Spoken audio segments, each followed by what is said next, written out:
really trying to get millions. Get a bigger high view so vivid. A couple cars and raw chrome with it. You think materials make me sound silly? Like really, so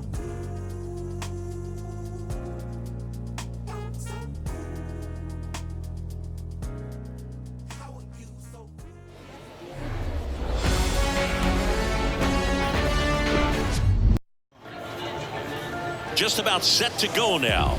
And today's starter, Dustin May. Well, he's got such great discipline in between starts, taking care of himself, making sure he's lifting, his stamina stays high. He's a guy that wants to finish every start that he makes. Now, we know that's not quite possible, but he's well conditioned to throw over 100 pitches effectively. I think if you're on the other side, you've got to try to have lengthy at-bats, run that pitch count up, and perhaps get him out of the ball game early. He's kind of a rare pitcher in today's game. We'll see what he's got in this one. That one's spoiled, and the count now 2-1. The wind of the pitch. That one fouled off, 2-2. The schedule is always a topic in the GBL. How could it not be? You play 28 games against 7 other teams, and the top 4 advance to the postseason. Exactly. 8 teams, and you play the other 7 teams 4 times for a total of 28 games. In the air, pretty deep out to center field. Rodriguez settles under it. And there's one down. What's the impact of this type of schedule? Well, you don't get many extra chances, that's for sure. And you can't have a bad series against a bad team and figure you'll just make it up later. Taylor Ward, the batter now as he swings and misses for strike 1. Next one is off the plate. Ball 1. It kind of sounds like you're saying this format feels like the playoffs right from the start of the season. It does, Boog, and obviously. Oh, this ball is crushed into left field. It's on its way and gone. Taylor Ward blasts one out, and they grab the lead. It's 1-0. If you hit the ball that far, you know we're going to check the numbers. Let's go back to the Nerd Herd and StatCast. That was impressive. Yeah, wow. I mean, they don't hit him much farther than that, Boog. Everything's got to come together to hit a ball like that, and he really showed us something right there. And boom goes the dynamite. And it's Rafael Devers in the box. That one's on its way. No question about it, and that one will go. Rafael Devers rounds the bases, and they add a run. It's 3-0. Let's break out the StatCast numbers. It's Singy. It tells us this home run was projected at more than 450 feet. Yeah, and not many players can hit home runs as far as this one. That's a special feeling, and I'm sure he was giggling a little bit as he was jogging around the bases. That was one heck of a swing he put on the baseball. And a pop-up, right side, foul territory. 2 down. It's a good recovery, though, after giving up the home run. Not allowing it to stay in the head, but going to work at the next hitter, and a tough one at that. Well struck, right field. That one is back. And boom goes the dynamite. Matt Chapman hits one out, and they tack on to their lead. It's 4-0. Anytime you have a pitch down the middle of the plate, the percentages go up for the hitter to do damage, even if it's a pretty good sinker like that one. Nice piece of hitting there at the plate. A change in the first, and here's the oh, and now this one's crushed. This one's on its way and gone. They do it again. Back-to-back homers, and they boost their lead. It's 5-0. That's their 5th homer of the game. Man, they're all getting into the action. It's starting to feel like a home run derby up here. Carpenter puts the squeeze on that one. And bottom of the first, standing in is the power-hitting second baseman, Jordan Diaz. There's a strike.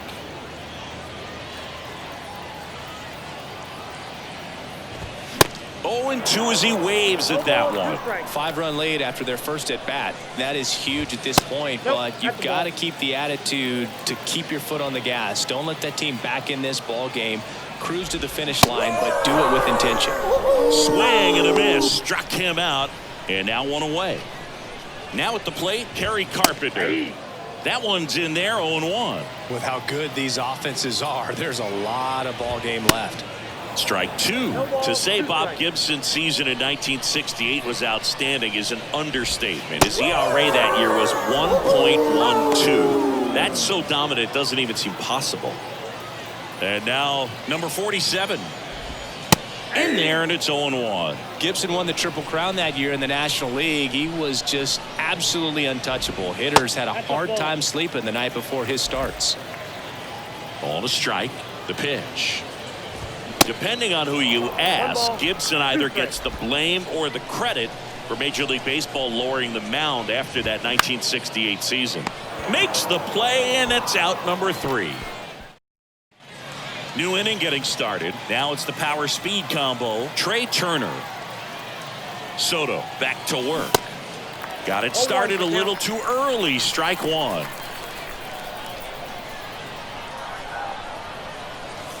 The 0-1 is outside, and it's a ball and a strike. Boog, our man Darryl Parker, DP, at home plate for this one. Pretty average size strike zone, but the book on him is that it sort of moves around. You can't always count on how he's going to call it from game to game. 2 strikes.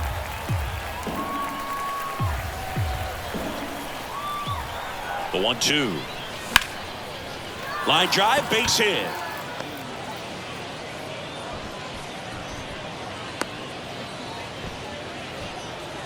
And now the first baseman, Yu Chang.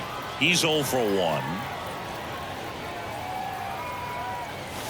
First offering misses badly for ball 1.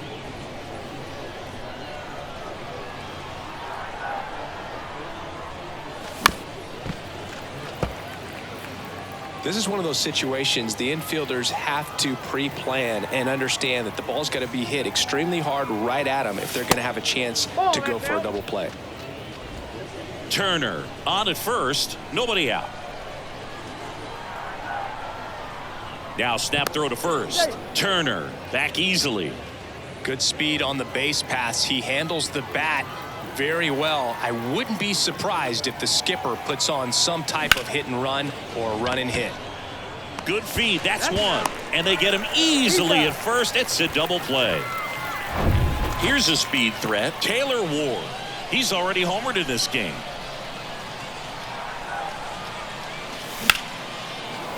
That's ripped, base hit, and that keeps the inning alive.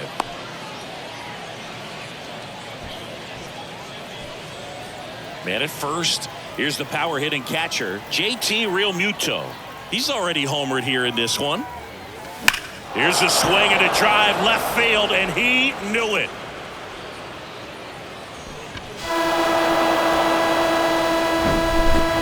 His second home run of the game, and they add on. It's 7-0. Righty reliever out of the pen, Jonathan Loaisiga. He's being eased into the game here with the bases empty. Ripped to right center, and that one will leave the park. Out of here. Welcome to the game. First pitch out of the bullpen, a tough one, and you know he's just trying to get one in there for a strike. And on the other side, as a hitter, it's a great time to be aggressive and let it fly. It's not what they were looking for when they turned to him, but now he's got to find a way to reset. And that is the third out of the inning. But the long ball was working in this inning. Back here at Wales Park, ready to go for the last half of the inning. Now it's the shortstop, Adam Frazier. This is one of those times when you want to be aggressive. Go ahead and pitch to contact. Let the defense work behind you. You've got a nice, comfortable lead. Don't try to be too fine.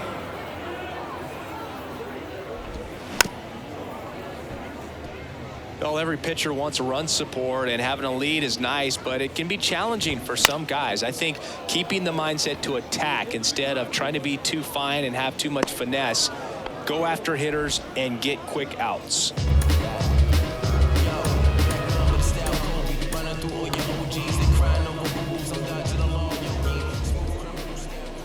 Ken Griffey Jr. now in the box, comes up empty with a swing there. Next offering misses, and that's ball 1. Griffey was an instant sensation when he burst onto the major league scene back in 1989. A sweet swinging 19-year-old kid, and he got to play alongside his dad. He was a special player. And now the count is even. And in his rookie year, it was already clear that Ken Griffey Jr. was a generational talent, a bona fide 5-tool player, and every one of those 5 tools was elite. Next offering is fouled back. That term 5-tool guy gets thrown around lightly sometimes, but with Junior, it applies 100%. There's nothing this guy couldn't do on the diamond. Digging in, it's the speedy outfielder Julio Rodriguez. And that's in there for strike 1. And ball 1. Had some cut action to it. Velocity pretty good on that slider. So far moving the ball around nicely.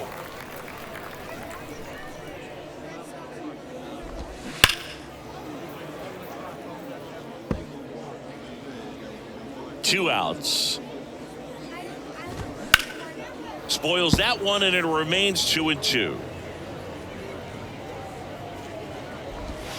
Hacks and misses. It's a strikeout. Back inside Wells Park, on to the 3rd inning, and here is Matt Chapman. Loaisiga back to work.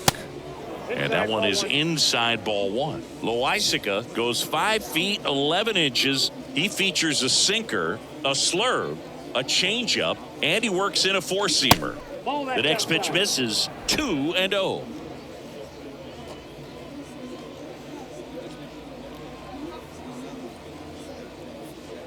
And the righty deals. Fly ball down the line. High bounce, takes it over the fence. That's an automatic double. And next is the designated hitter, Munetaka Murakami. And first offering is fouled off.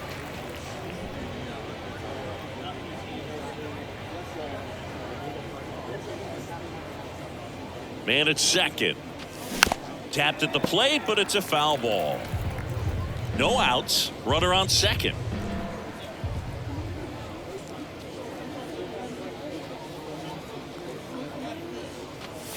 Swings through it for the K. Gassed it right by him. Now here is Craig Biggio. 0 for 1 with a flyout.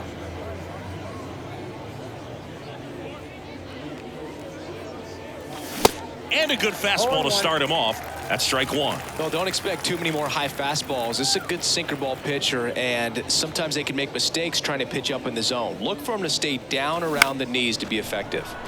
Slice down the right side.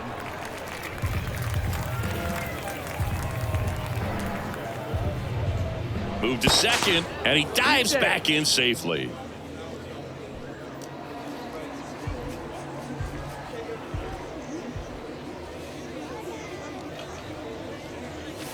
And 1-2. 2 strikes.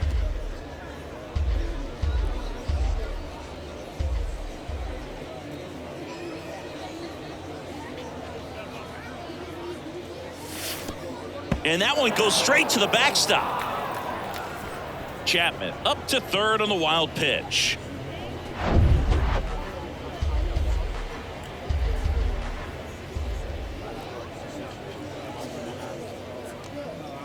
The 2-2 on the way.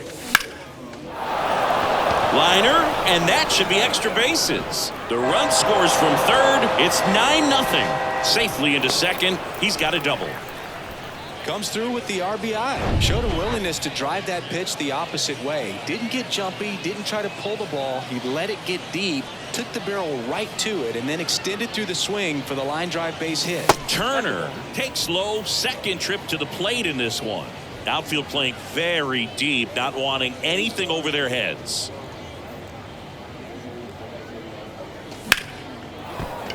Back up the middle and a base hit. Here comes Biggio around 3rd. He'll score easily, and it's a double-digit lead as they're up by 10. Diego Castillo gets handed the rock out of the pen. I think it's got to be a little tough coming in out of the pen when your guys are trailing so big on the scoreboard. Just doesn't have the same intensity to it, but he's got to find a way because these batters count the same for his stats, obviously, regardless of the score. Swing and a miss. That is strike 2. It might be time to choke up a little bit, get that front foot down early, maybe even just spread out. He's really late right now. That one misses, and the count is 1-2.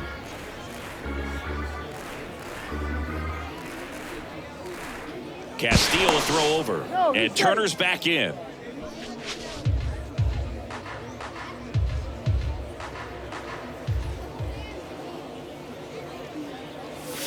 The next offering misses. 2-2.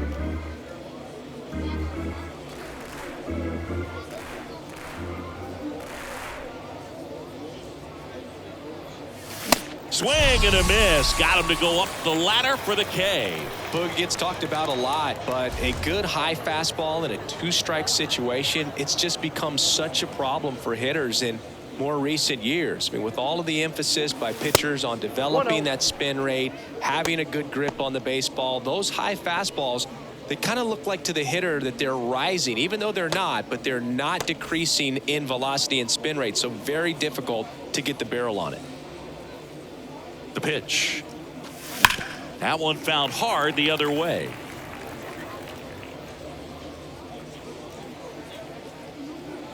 Move to first. Turner gets back easily.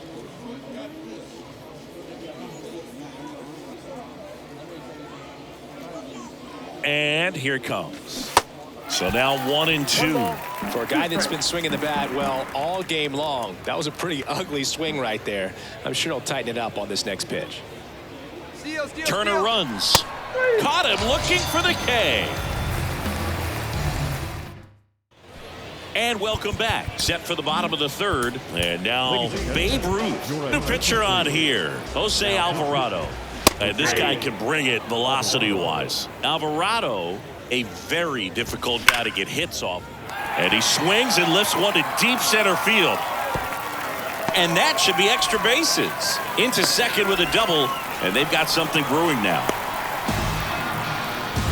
Man, those are the types of hits where you don't feel any vibration in your hands whatsoever. Such a good feeling. Against good pitchers, you got to take advantage of the mistakes. That was right in his wheelhouse, and he didn't miss a stitch.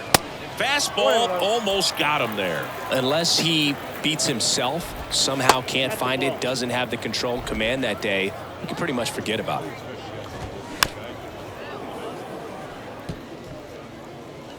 Tatis waits.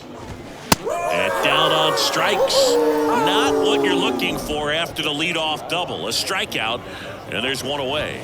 Stepping in, Jorge Posada. And the lefty with the 0-1. To the right side, it's through for a hit. Ruth around third.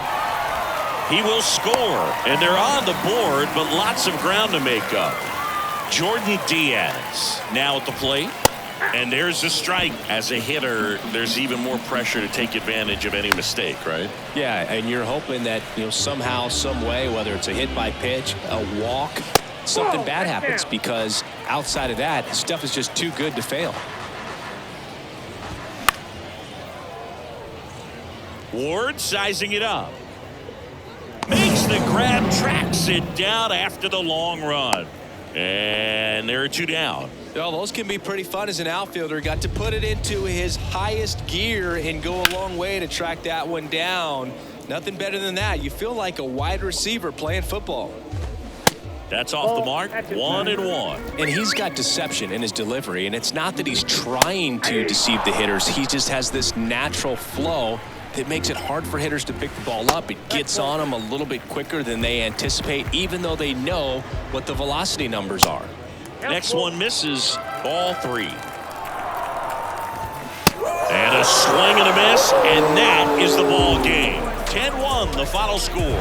For Chris Singleton and our entire crew here at MLB The Show, thanks for stopping by. I'm John Shambi. Talk to you soon. No, I ain't God, but I'm feeling just like him. Oh, don't trip. See, I was in the whip, riding me and mine. We was listening to us, no one else, that's it. That's your flesh, just a bit. Let me talk, man. Let's say my head got big. Yeah, well, listen, man, world it made me crazy. Might just turn around, do 180. I ain't politicking, I ain't kissing no baby. See, devil on my doorstep being so shady. Don't trip. Fans, our final line score. First for the victorious visiting team, 10 runs, 12 hits, no errors, and they left one man on base. For the home team, 1 run on 2 hits, no errors, and they left 1 man on base. Time of the ball game, 3 hours and 26 minutes. Thank you for joining us here this afternoon. And we remind you to please drive home safely.